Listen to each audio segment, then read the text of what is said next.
It was the best of times. It was the worst of times. It was the age of wisdom. It was the age of foolishness. It was the epoch of belief. It was the epoch of incredulity.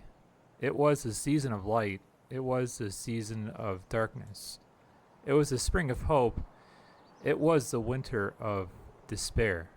This is a Charles Dickens quote, and I personally feel it sums Escape from Tarkov up completely for me. It has incredible highs and rock bottom lows. Some days you're having an absolute blast with your friends, and some days you just want to smash your keyboard. Honestly, I never really wanted this day to come. I've been struggling to structure this video, and I wanted to frame it in a good way, but also kind of tear into the game. Escape from Tarkov has had an impact on me, and it always will have an impact on me. I want to state at the very start of this video that I've never had the stance that Tarkov is a bad game. I think it's actually flourished into a great game with some amazing people surrounding it.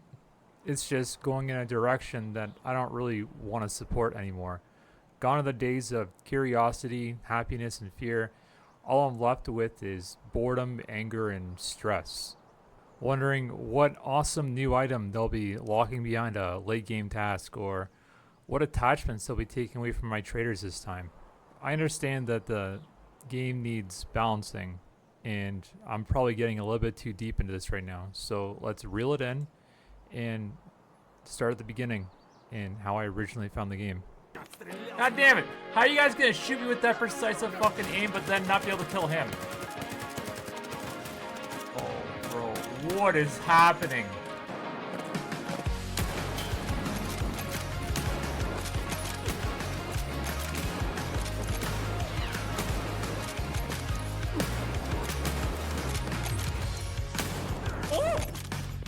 Hey, I'm an innocent player, Scav. You have anything I can have, dude?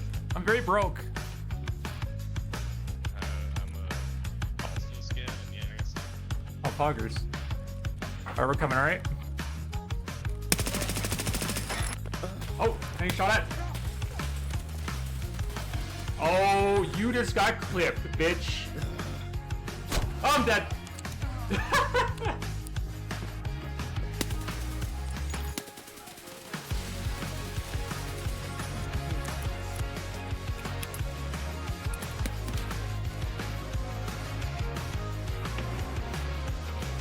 The boy's an idiot.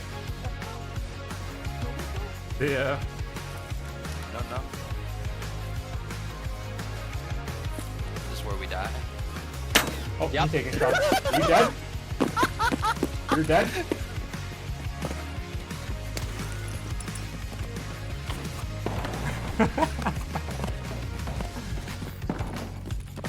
Oh! No! What? What? Poor Scott, we'll light you up real quick. Oh god! Fuck you, Yuri! I actually fucking jinxed it.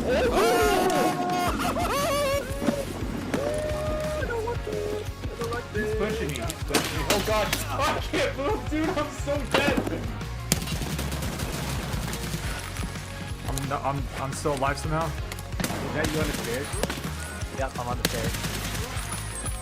I'm stuck in a room. I'm stuck in a room. I'm tucked. I'm stuck in a room. I'm tucked. I need the other end. Someone needs to get on the middle stairs right now. He's just holding middle stairs. He's holding middle stairs. I'll do that. Hey guys, how's it going? Hello. Got one. Poor guy. Oh, fuck you. Oh, what the fuck? He had a thermal, didn't he? No, he had a slick. See where he is.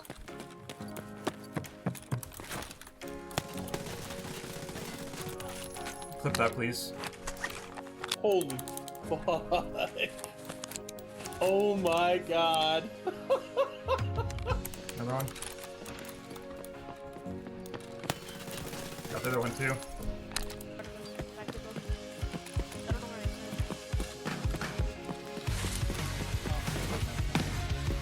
Back.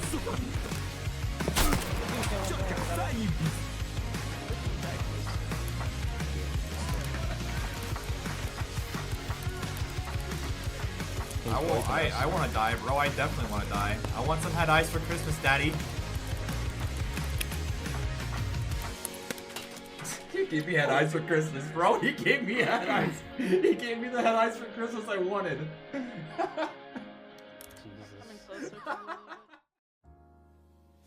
Originally, when I found Escape from Tarkov, it was through a friend. I wasn't following the game at all, and I was heavily invested in Rust, Hearthstone, and Ring of Elysium at the time. Holly Diver was the person who introduced me to Tarkov and dragged me into a brand new friends Discord. I didn't really like any of them too much at the time, but in that friends group I ended up finding my duel partner, the one true Rat King himself, Loyal Legends. From there, our friendship grew, and I still talk to him to this day. It's been almost 6 years, and he's stuck with me through thick and thin. That was, in all honesty, my favorite and most pivotal moment playing Escape from Tarkov. Getting Kappa, pulling red cards, everything fails in comparison to friendship and connections that I've made and maintained. Playing Escape from Tarkov solo doesn't really feel good to me, and it never really has. It feels the most fun when you've got the boys on, regardless of whether you're taking massive L's or coming out with raid bags full of loot. It's the experience of being surrounded by friends that have gone through the same ups and downs as you have, and still coming out on top. My first experience with Tarkov was loading into a solo scav on Nighttime Woods. This was way before the Woods expansion, and I decided to wander around a little bit. I ended up shooting at what I thought was an enemy in Sawmill, but little did I know it was actually just another AI scav, and I got completely dumpstered because of it. I had never felt this way about a game before. The immersion was, to say the least, intense. It didn't take too long before I started going to labs with Loyal, sitting in a washroom with Mosins, literally wiggling and waiting for all the cheaters to leave so we can scavenge. That was our way of making money, and it taught us a lot about game sense. It was pretty apparent how wild and interesting the concept of an extraction shooter was. That's what got me so hooked. I saw a very bright future for the game, and I couldn't get enough.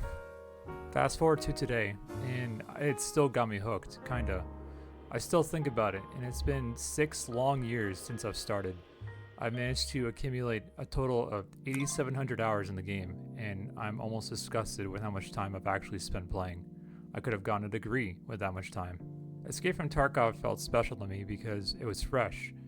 There weren't really any guides, the game didn't really hold your hand at all, and it was a game that you could cut your teeth on.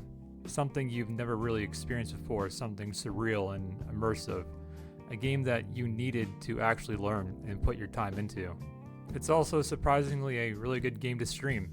I love getting the perspective of other people when they come in. You never know whether the person has been sitting in dorms for the past 20 minutes, or it's just been someone you happen to come across at a really bad time. And that's what's so compelling about it, is the mystery of the raid. Streaming means the world to me, and I don't think I'd be where I am without it. I've made friendships with people from all over, from Germany to the Netherlands to the USA to even Transylvania. It's opened doors that I never assumed would be open, and given me opportunities I'd never imagined. One of those opportunities being starting a company with my very close friends that I met through Tarkov, CPJet64 and Cullen01. Which reminds me, if you guys need help with your drivers, is your computer running slower than ever? Are you frustrated looking around on Reddit for an answer? Gamers Tech Support has you covered. We'll remote your system and have you up and running in no time. Sign up today for a 5% discount off your entire order for life. This offer is only available before launch, so what are you waiting for? Link is in the description down below. With that being said, I don't really want to get too deep into community. I kind of just wanted to put a homage to them in here. Like I said, I wouldn't be here without them, and I cherish every single person there. But here are a couple of them and how I met them. Nexus and Ray shepherded me through Lighthouse and still do. I met Stinky in dorms while running a meme gun and got killed by a cheater. I met Wholesome Chicken through a community offline PvP event that we were hosting. I ratted Lester on Interchange. Yes, Lester, a kill still is a kill. Smoothies has been a G since the very start. I also ratted Tough Girl Andra behind dorms, but she still turned the other cheek and we actually became good friends. I met Millie before she changed her name, and I can't exactly remember how I met Lou, but I did, and that's a treat every single day. That's just a couple of my friends, and I wish I could put more on the list, but The video would be very long if I did. I've wanted to make a deep dive into Arena for a long time, ever since my original Escape from Tarkov review a couple of months ago, but I could never really pull myself to actually do it. I didn't want to waste time tearing something down that's already been torn down far too many times, like beating a dead horse. When Arena was first announced, I was pretty stoked, and when I finally got a key through Wave 2, I was incredibly hyped. I'd seen all my friends playing and I just wanted to get in, but after a couple of days it got kind of stale. The experience was way too little, some of the kits were absolutely busted, the class tree was fucking garbage, and of course, who could forget about the bugs and cheaters. Fast forward to 2024 and they've linked your Arena account with your normal Escape from Tarkov account, and they've added a new trader because of it. I think Arena is actually in a pretty good place right now. They've fixed a lot of the issues with it, and they've reworked how loadouts work in the game. I think they're on the right path, but at what cost? What it honestly feels like is that they're shoving Arena down everyone's throats by making only certain keys accessible by playing their game modes. Or certain rewards like loot crates, or a crazy amount of money you make per match. The question then becomes, do I want to take a risk running my favorite map, or do I want to just go play Arena for money? It's a double-edged sword. If you like Arena, that's great, but don't tell me it doesn't take away from the main game. And I'm sure my opinion is skewed, but why is it in every match I get into for Last Hero, you've got some loser sitting in a corner with an MP7, or a player watching spawns with a KS-23? It's wild that even in an Arena shooter, which incentivizes moving around, you still got people crawling around on their fucking stomachs, acting like Sam Fisher from Splinter Cell. Arena doesn't really scratch that itch I thought it would. Instead, it just made the area raw where I was scratching. I don't really like Arena, and I probably never will. The Tarkov gameplay is good, I just don't think it lends itself well, especially with the desync that's in the game. Desync has always plagued Escape from Tarkov players, but my god, is it ever apparent in Arena. It's wild, you have to see it for yourself. With that out of the way, I'd like to talk about PvE mode a little bit before I close out this section of the video. I think the addition of PvE mode was really good. There is absolutely no downsides to it at all. I think the strengths that really come with it are being able to run your friends that are new to Tarkov through raids without fear of being ratted or killed in an unfair way. You can teach them and give them a taste for the game before you actually join PvP. I wish this game mode was around when I was learning, probably wouldn't have developed such bad habits or gotten burnt out so quickly. The nicest thing about PvE mode is that there aren't any cheaters, so you can actually do the events without the fear of other players running it for you. I can't tell you the amount of times I'd travel to Resort just to kill all the bosses, only to get sniped by some freak hanging out with a Reaper, just chilling in a bush. It's fucking exhausting. PvE mode did get a little stale, but that's probably because I've been playing the game for 6 years pretty much non-stop. The AI is pretty brutal, but they can never really make up for actual players in the raid and the adrenaline you get from interacting with them. I think that's all I really wanted to say about Arena and PvE. I'm sure I'll get some Arena defenders in the comments, which is weird. I don't know why you'd be coping so hard, but it is what it is, I guess. You do you, boo-boo. When I dropped my review for Escape from Tarkov, it was about 2 days before the Unheard Edition napalm strike that BSG decided to drop on their community. The timing on it couldn't have been worse, and honestly, I'm still getting shit till this day because of it. I didn't really look at anyone differently if they bought it, but I lost a couple of friends over it, mainly because they wanted to stick their noses up. If you're not supporting BSG, then you're no friend of mine kind of energy. It was really weird watching grown adults acting like they were still in high school. Very strange behavior, but it is what it is. You can't sit with us! The talk around the Unheard Edition has died down, and it's been accepted by the community. It's kind of what happens with most boycotts. People get bored and just move on. But I feel like that was kind of a turning point for me. BSG kind of went full mask off like Scooby-Doo villains and said, we'll see who the true believers are, and put their hand out. Like literally quote unquote, the true believers, will see who they are. I'd never experienced a developer that I looked up to before so blatantly slap their older players in the face, but we were watching as BSG bent over and pulled their pants down, loading up another batch of content for us. It's still straight up pay to win, no matter what you say, and I finally caved. It seemed like no one was holding out, so I loaded up my card and purchased it. Did I regret it? Not really. I had EOD already, so it didn't really cost that much to upgrade. And that kind of thing leads into the next thing I wanted to talk about, the microtransactions. I don't hate them, but I don't love them. I felt like the moment they started to introduce microtransactions in the game was the moment our little bubble popped. We were all pretty happy, being in our own little world while we watched from the inside looking out, watching as gaming turned into a microtransaction hellscape. But now, that was us. We were in that land now. I dislike that they're more or less making you pay for clothing with real life money. Of course you can unlock them in game, but the amount of time it takes to get them is just simply not worth it. Some of you might debate it, and that's cool. You can debate it all you want, but I personally can't stand behind it. Seeing a level 1 run around with a level 50 shirt is kind of wild, and it takes away from the game for me. I just hope in the future, for players who are still playing this game, that BSG decides to add some other things for money instead of just clothing, like some streamers and other people have suggested, voice packs, menu things, or different furniture for your hideout. What can I really say about cheaters that hasn't already been said? The conversation around cheaters doesn't really ever go anywhere. People complain about them and then suggest things, and then the conversation dies and everyone just continues to play. Cheating in Escape from Tarkov is like being curb stomped and dragged right back in, thinking that things will be different this time. It's unlike any other game out there besides maybe Arena Breakout. You're not just losing your time, but you're losing a monetary thing as well, and it's especially brutal during early wipe if you're being targeted by someone. But it's not just the cheaters who have ruined the game. It's BSG with the amount of safeguards and prevention tools that they put into the game. For example, the found in raid status being a notorious one. You probably didn't know that found in raid was originally meant to be an anti-RMT measure to try and stop people from dropping items for their friends. For some people, this was the beginning of the end.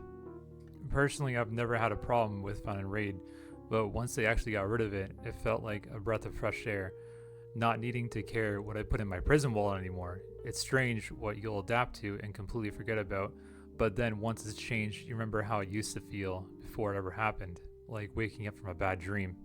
And it was like a bad dream that, yeah, it was like a really bad dream that we were waiting for it to be over. I don't think it's only cheaters that are killing Tarkov. I think it's the players who get ego checked in false report that are killing Tarkov. I want to move on from this subject because I don't want this to be the main focus, and I feel like I'm just treading over old ground and nothing new is being said. With that out of the way, I want to talk about the direction of the game. Personally, I think that Tarkov is moving in a great direction, and with the Unheard Edition controversy, we've been getting a lot more from BSG. More communication, more patch notes, and what seems to be a healthier respect for their players. But it's not so much the content that I have an issue with, it's the locking of certain playstyles and maps. Personally, I've never really been a huge fan of Ground Zero, so putting me on a map until I've done a certain set of tasks has never felt good. And I understand that all I need to do is go play Arena if I don't want to deal with Ground Zero, but that's a problem in and of itself, isn't it? I've always been the kind of player that would task until 15, and then once I hit Flee, I'd buy my Shoreline keys and just hang out in a resort. But it seems like those days are mostly gone. The game feels more task heavy than ever before. And again, that's cool if that's your thing, but personally I find it very restricting, and the openness of the game is completely gone for me, which leads into... Over the course of my Tarkov career, I've had my highs and I've had my very lows. 6 years is a long time, and I've grown quite a bit. I don't like to talk about it very much because, to be honest, I was a pretty immature person, always taking offense to things that I didn't really need to, and having my self-esteem absolutely crushed. This isn't meant to be a pity party, just a retrospective on why I don't think I mesh well with Tarkov anymore as a person. I've got a lot more responsibilities, work, content creation, a community, and the list goes on. Time is inevitable, and someday soon you'll feel it yourself, if you haven't already. Tarkov takes a very large amount of time to deal with. Even if you have 8K hours, just because you're good at Tarkov doesn't mean that it'll make it any less expensive with your time. There are some days that you get on for 5+ hours and still feel like you've accomplished nothing, and I don't really have that time to waste anymore. My time could be spent doing something more constructive and tangible other than editing clips and hoping they pop off on TikTok. I'll still be doing memes and such, but for the most part I've closed my book on the game that has influenced me for so long, and that has had a stranglehold on my life. I also don't really want to be that one game Andy that's stuck in content hell, not able to branch out because of the fear of losing my audience. It's been something that I've been terrified of, and I could see the effects almost immediately when I'm not streaming Escape from Tarkov. Pushing myself to do content for YouTube and TikTok was, in my opinion, one of the best moves that I could make as a content creator, and I highly recommend you do the same if you're a content creator watching this video. It forces you to look at your content objectively and root out anything that might not be considered entertaining. You're not just surrounded by yes men who just want to see you succeed. I've said pretty much all I've wanted to say thus far, and I'm looking forward to the release of the game. Just because I don't play the game anymore doesn't mean that I don't want to see it succeed. I'm moving on, but Tarkov will always be in my heart. Here are some of the highlights that I've had with my community and friends over the years. Thanks for watching, and I hope that you guys got something out of this retrospective. If you guys did, make sure you guys hit me with a like, comment, or even just subscribe. It won't cost you a single ruble, and I'll catch you guys in the next one. Powerful.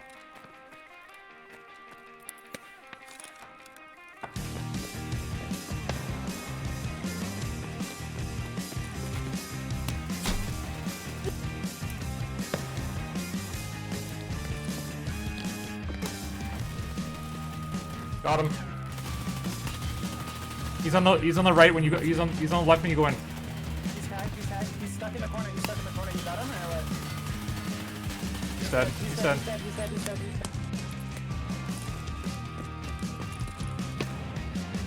Oh!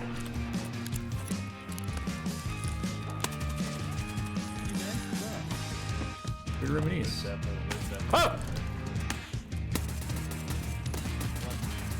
Average. That guy sucks. Oh, did I kill that boy? Do not tell me I killed that boy. Where are you going? Oh! There's no fucking way, bro. Was that Lou? I swear to God, bro, that was Lou. Was it Shat? Oh, it was Millie, bro. Bro, it was Millie?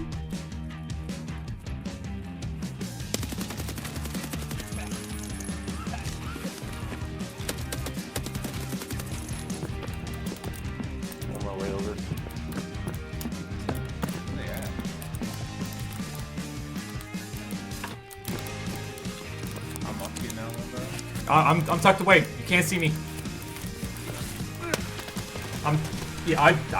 What the fuck was that? They're popping pills, or is that you? Not me. They're on the stairs. They're still on the stairs.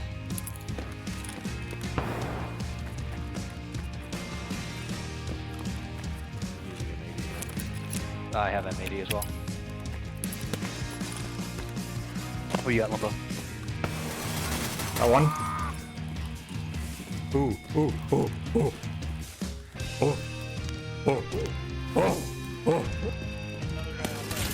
Got one.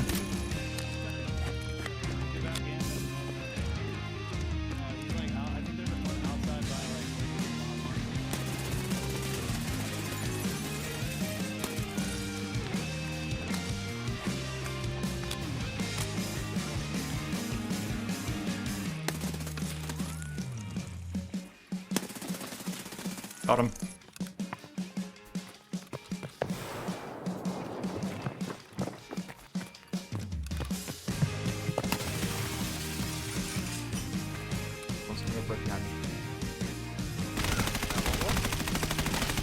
Oh, I'm so bad.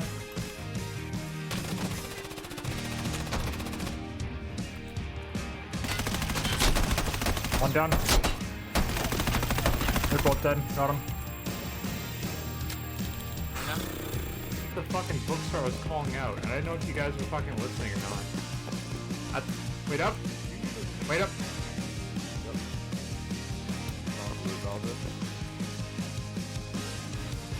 Pretty sure he's right here. Yep. Got him.